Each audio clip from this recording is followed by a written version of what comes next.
আসসালামু আলাইকুম। আমরা জানব পুনর্গঠিত আন্তর্জাতিক অপরাধ ট্রাইব্যুনাল 2024 সম্পর্কিত কিছু গুরুত্বপূর্ণ প্রশ্নোত্তর, যেগুলো প্রাইমারি, বিসিএস ও অন্যান্য কম্পিটিটিভ এক্সামের জন্য খুবই গুরুত্বপূর্ণ। চ্যানেলটি সাবস্ক্রাইব করে সাথে থাকবেন। জেনোসাইড কনভেনশন স্বাক্ষরিত হয় কবে? 1948 সালের 9 ডিসেম্বরে জেনোসাইড কনভেনশন স্বাক্ষরিত হয় প্যারিসের ফ্রান্সে।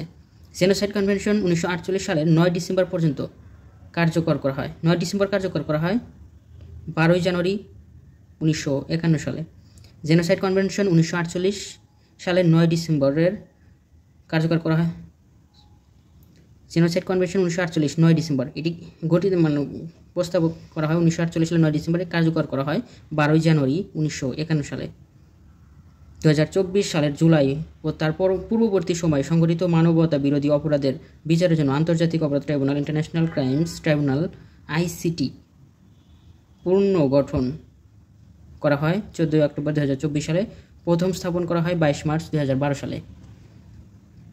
আন্তর্জাতিক অপরাধ আদালত এটি প্রথম স্থাপন করা হয় 22 মার্চ 2012 সালে, আর পুনরায় গঠন করা হয় 14 অক্টোবর 2024 সালে।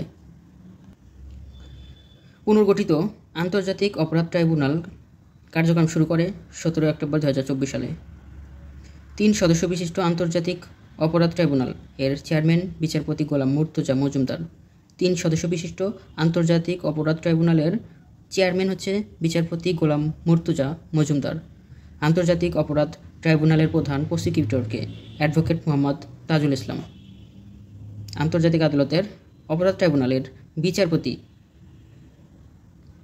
চেয়ারম্যান হচ্ছে বিচারপতি মুর্তজা, আর প্রসিকিউটর হচ্ছে অ্যাডভোকেট মোহাম্মদ তাজুল ইসলাম।